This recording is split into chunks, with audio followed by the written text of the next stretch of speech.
एक दिन एक लड़के ने खुद से बना सूप छका। जैसे ही पहला घूंट लिया, उसका मुंह बिगड़ गया। तुरंत खिड़की खोली और सारा सूप बाहर उगल दिया। फिर वो भागा किचन से बाहर और वहीं पास में पेड़ के पास एक चूहा ये सब देख रहा था। उसे सूप की बदबू ऐसी लगी कि वो भी उल्टी करने वाला था, लेकिन तभी उसने झटपट कुछ सुगंधित पत्ते उठाए और कढ़ाई में डाल दिए। फिर वापस भागा पर रुक गया और इस बार लाकर फूलों की खुशबू भी डाल दी। फिर सूंघा, लेकिन अब भी कुछ कमी थी, पर अब और देर नहीं कर सकता था। वो भागा, फिर उसने गैस की आंच तेज की, हाथ धोए और नया काम शुरू कर दिया। दूध डाला, मसाले मिलाए और फिर धनिया, प्याज और लहसुन भी डाल दिया। थोड़ा नमक भी और फिर चम्मच से अच्छे से हिला दिया। बस अब ऊपर से खुशबू वाली जड़ी डालनी बाकी थी। तभी लड़के की नजर उस पर पड़ी। लड़का हैरान, उसने जल्दी से ढक्कन उठाया और चूहे को पकड़ लिया। तभी हेड शेफ आया और गुस्से में लड़के को डांटा, मेरी कढ़ाई से दूर रहो। फिर वह सूप बाहर ले जाने को कहता है, पर लड़का कहता है, ये सूप तो मैंने बनाया है, इसे ग्राहक को नहीं परोसा जाए। शेफ का चेहरा उतर गया। अब तक तो देर हो चुकी थी। उसने ठान लिया कि लड़के को निकाल ही देता है, पर तभी वेटर भागते हुए आता है। साहब, ग्राहक को सूप बहुत पसंद आया है। शेफ खुद चखता है और चौंक जाता है। ये तो कमाल का स्वाद है, लेकिन उसे यकीन नहीं कि ये लड़के का बनाया है। फिर एक महिला शेफ उसकी तरफदारी करती है। शेफ मान जाता है और उसे अपना चेला बना लेता है। उसी वक्त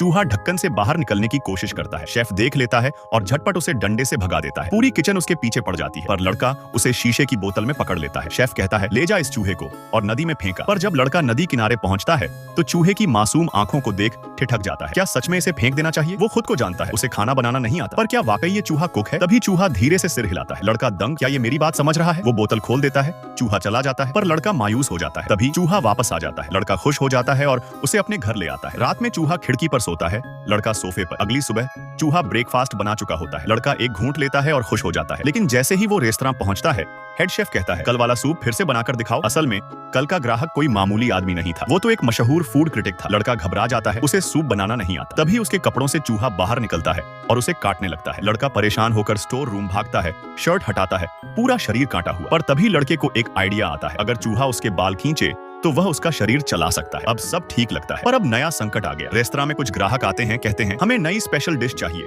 नहीं तो हम रिव्यू में खराबी देंगे। सभी डर जाते हैं। हेड शेफ लड़के को बुलाता है, अब तू ही बना, अगर फेल हुआ तो बाहर। महिला शेफ मदद करना चाहती है, पर चूहा अपनी मनमर्जी पर उतर आया है। वो खुद रेसिपी खोजता है, सारी सामग्री जुटाता है और बिना पूछे डिश तैयार करता है। डिश ग्राहक के सामने जाती है और छकते ही सब बोल उठते हैं, कमाल है। रेस्तरां में तालियां बजती हैं। अब हेड शेफ को लड़के पर शक होता है। वो लड़के की पिछली पहचान जानने निकलता है और उसे मिलता है रेस्टोरेंट के मालिक यानी कुकिंग किंग की वसीयत, जिसमें लिखा होता है, ये लड़का ही असली वारिस है। वो डर जाता है और वसीयत छुपा देता है, पर चूहा उसे चोरी करते